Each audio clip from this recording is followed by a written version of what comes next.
Fenwick or Happy Jack? Who's going to bring up the rear in Preakness?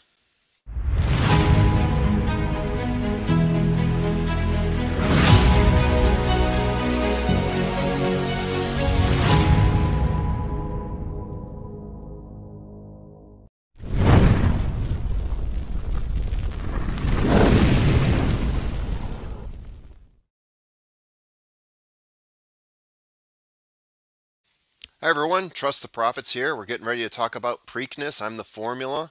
Got El Hombre and Vinny Blonde. El Hombre, how's it hanging? Going good, man. Just rushing into this week after taking pretty much we all kind of at least laid low last week. Little derby hangover for a few days, and I think we all earned it. Yeah, working hard. Vinny Looking at the Blonde, how did Preakness. you do on Derby Yep, go Day?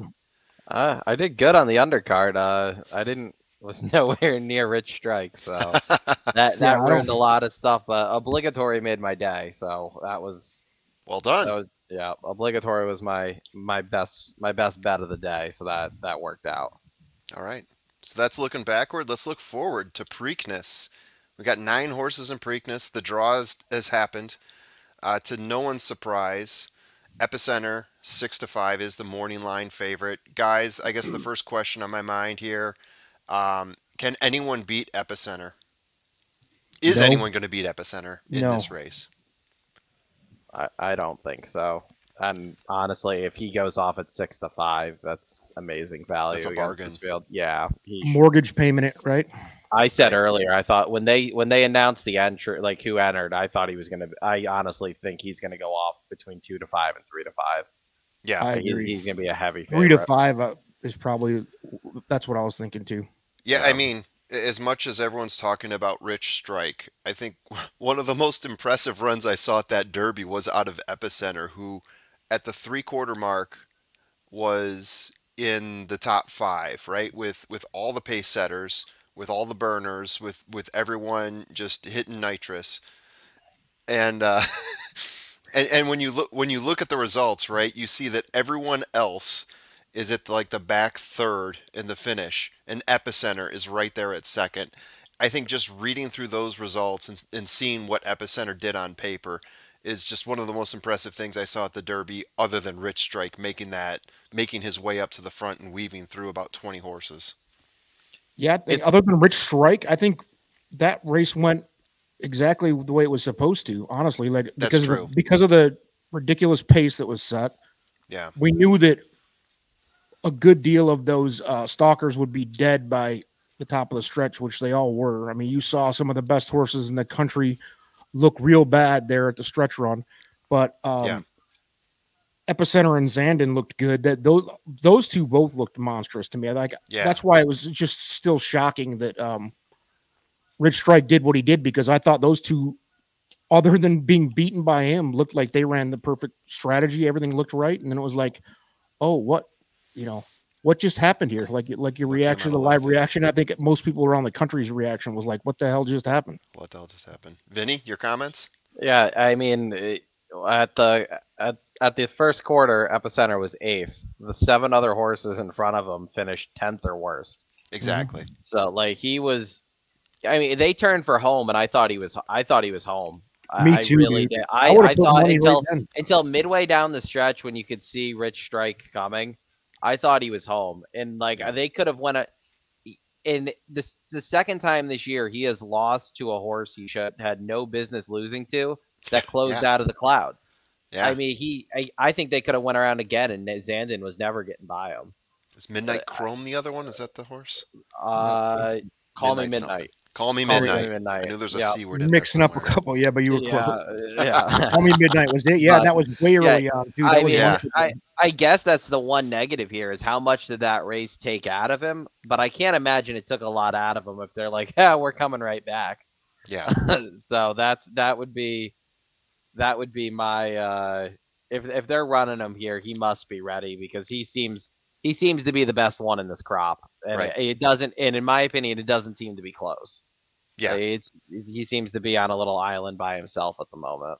And just to tack on real quick, the other horse that I was super impressed with is the Simplification, the number 1 horse coming into the Preakness. He ran a great race too. Strategically Absolutely. good, finished strong, looked awesome. Just Rich Strike again. Just Just threw a curveball to everybody. Yeah. He ran like everybody thought he would run. Like, you knew he wasn't going to win, but you knew he was going to run his race, and he finished top 4. I feel like we talked about that, like, leading up to the we Derby. did. Like, I think everybody that was on that show agreed that he was going to be in the top 4. It was no surprise to any of us. Right. And actually, it was, I mean, the connections of Rich Strike should thank Jose Ortiz on simplification. On the turn, when they were on the turn, if you watch that aerial view again, it looks like Sonny Leon wants to bounce Rich Strike out. You're right about that. And it was the same time that Jose started to move on simplification, and he had nowhere to go but bounce back inside. And he bounced back inside, and Jose had to swing around 5 other horses. And like, you could argue they were traveling about roughly the same speed late. It was just the wide having to pass 5 horses going wide rather than only have to pass 1 on the rail really was probably the difference. Yeah. So like, I expect another big run out of simplification here. Again, though, probably isn't going to be good enough. They probably second or third here. Right. Okay. What do we think about the Kentucky Oaks winner here, Secret Oath? The last time we saw her run with the boys, the Arkansas Derby, she faded down the stretch. They're running her back here again. Had a super impressive Kentucky Oaks run. Became more of a closer in that race than a stalker in the Arkansas Derby. Do we think that the trainer learned enough about Secret Oath to run her better this time around? Can she challenge for a place for a show in this race, or are we just fooling ourselves here? No, I think she could definitely hit the board for sure. Could even win, like if Epicenter does what he's been doing, which is not winning, even though he's been arguably the best horse in the country, best 3-year-old. 9-2 odds. I feel like that's about right. Kind of reminds me of a similar situation where Swiss Skydiver came in after a couple.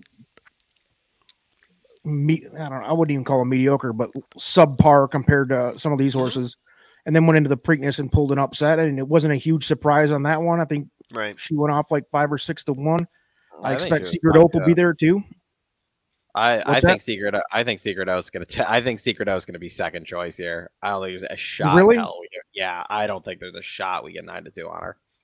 I honestly think if there was a bad line here, I think it's early voting being 7-2 and her being 9-2. I think those two probably should be flipped, because I Secret Oath is going to take all the money. I mean, Swiss Skydiver, if she had won the Oaks, would have taken all the money in the Preakness, but she didn't win the Oaks. She didn't win the Oaks, so she finished right. She got unlucky. She had the run again. She had to put Gamine away. And then she didn't have enough left to hold off She Dares the Devil, who is a monster on that track. So even though she ran second over the weekend, but she's still 5 for 6 on that track.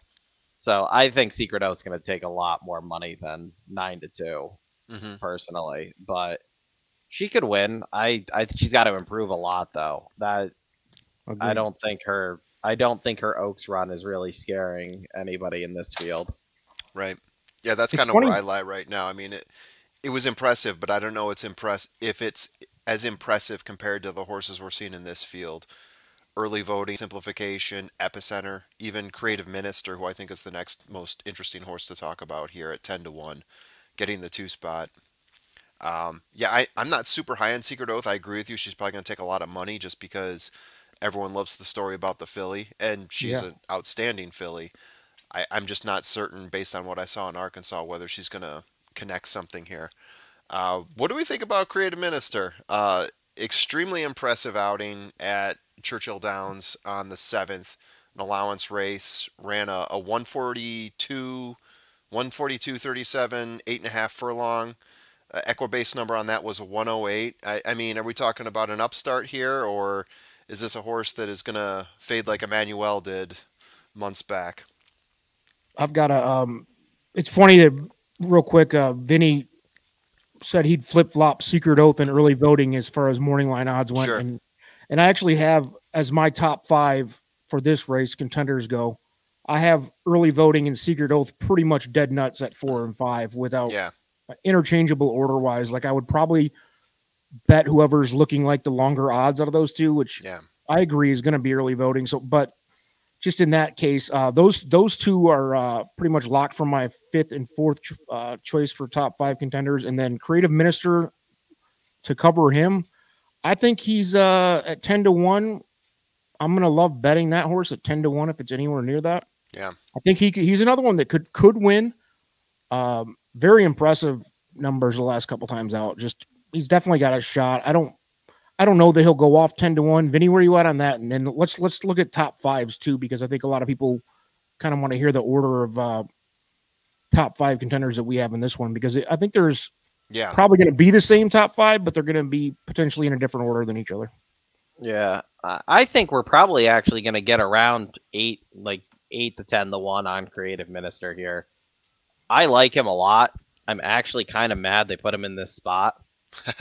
I really am. I just like, he should have won his debut. He was very hyped on debut. Yeah. And then he came out second time out and he was impressive. And then obviously what he just did last Saturday was very impressive. I just don't want them to, like, I wish they went to a different spot with him. I feel like there's other stakes they could have went before trying against the top competition. And I get that this field isn't exactly phenomenal outside of Epicenter, but I do kind of wish they moved him along a little differently. But that said, though, he's going to be on my tickets. I like him. Where are you at on formula? Yeah, I've got him as either my second or second to my second, right? I've got a 2A, 2B thing going here. If I go through my top 5, I've got Epicenter, Simplification, and Creative Minister, kind of a 2A, 2B, Secret Oath, and then early voting. So I really like Creative Minister. I like the speed with this horse. I might have upset potential even, but like Vinny says, he's in that green territory, and they're jamming him into the Preakness. And you know, we saw what happened at Kentucky Derby when you jam a green horse like Taiba into the Kentucky Derby. Didn't go well for Taiba. This is obviously different than the Derby, but it's still a pretty high level of horse that he's competing against.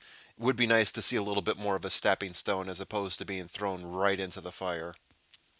But having said that, horse has run 3 times, 2 wins, 1 second place, I believe was his first time out. So he does have some experience. We're talking about an animal that just wants to run, right? So, and he's probably going to the Belmont too.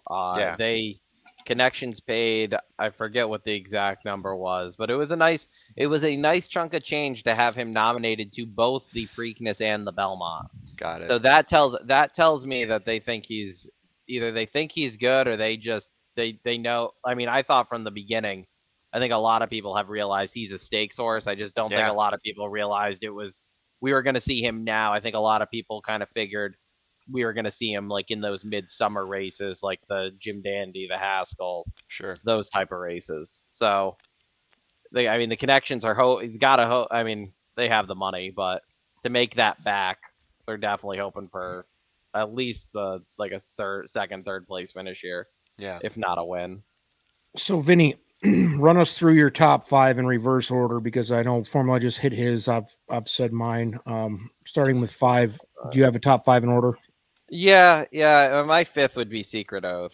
I like her. I've been very critical of her. I don't think that Arkansas group she lost to was very good.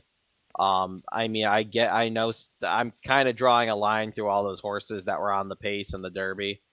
And I know Cyberknife was one of them, but I mean, Barber Road is not good, and she faded against Barber Road. That said, it's not the best field, but I don't think I can use her on top. I think if she beats me, she beats me. My number 4 is Simplification. I hope he runs well, but I kind of feel like I know exactly what he is. He's going to run his race every time. Some races it's going to be good enough. Some races it's not going to be good enough. I'm hoping that a couple step forward. My 3rd is early voting. I don't think he's as talented as Simplification or Secret Oath, but the pace scenario here I think favors him way too much to discredit him. He's going to be, in my opinion, the other two pace horses in here are not good. So I think he's still going to be left alone on the lead. My second is Creative Minister. I think he's improving, and I think we haven't seen the best from him. And then obviously number one, I have Epicenter, who I'm basically going to key everything around and eat chalk here, because I think he is just infinitely better than this field. There's an interesting comparison to be drawn here between early voting and last year's Preakness winner, Rombauer.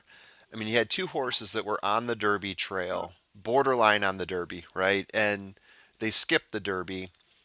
You know, we're talking about running in the wood the last time for early voting. An impressive wood run as well, coming in second place, leading pretty much the entire way until Mo Donegal clipped him at the end and won by a couple lengths.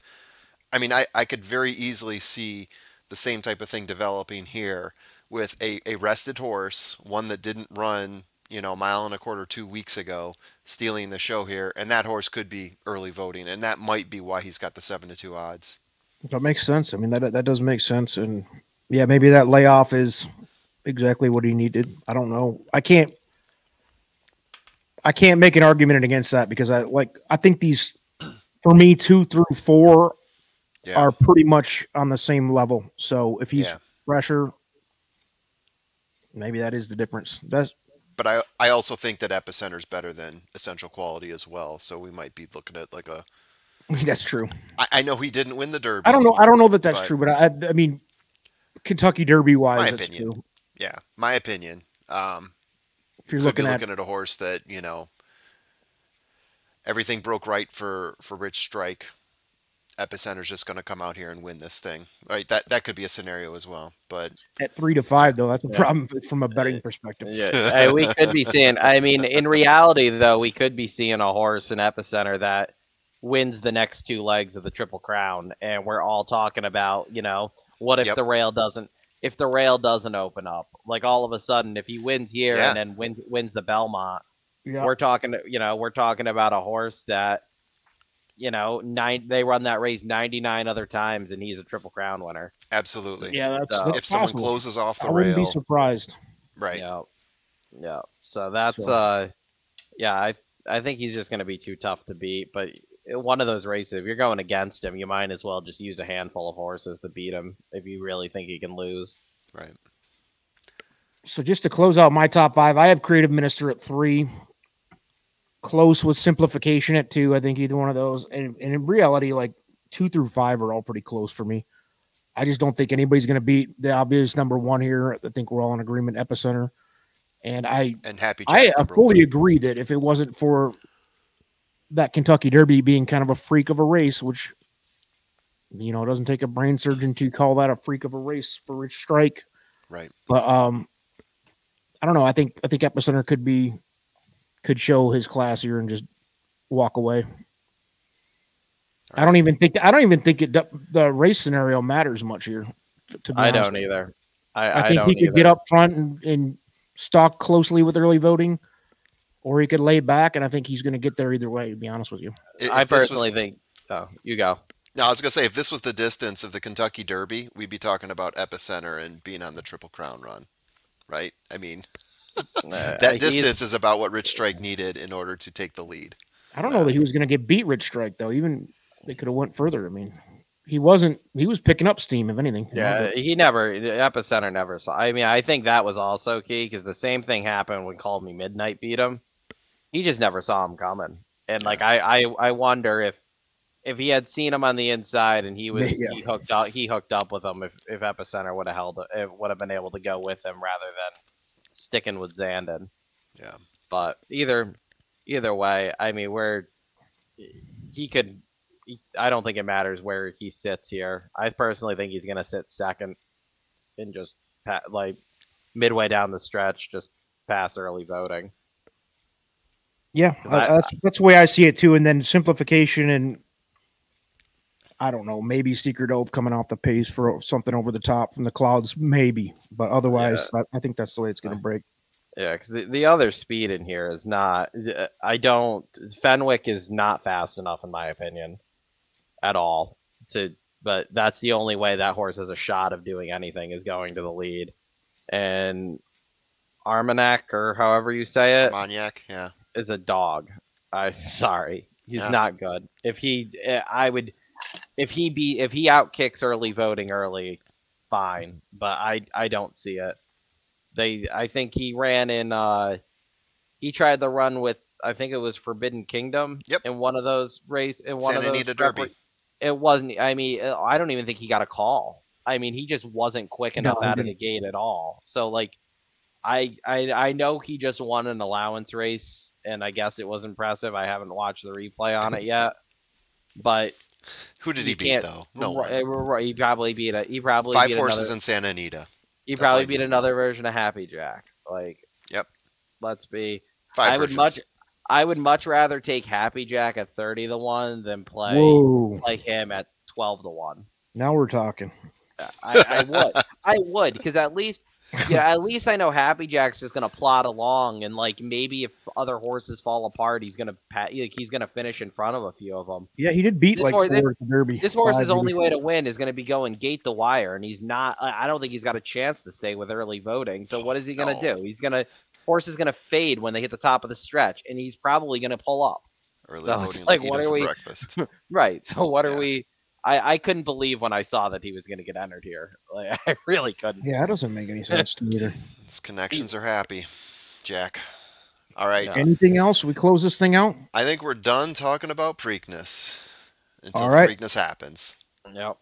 Good luck, everybody. Thanks for watching. Peace out.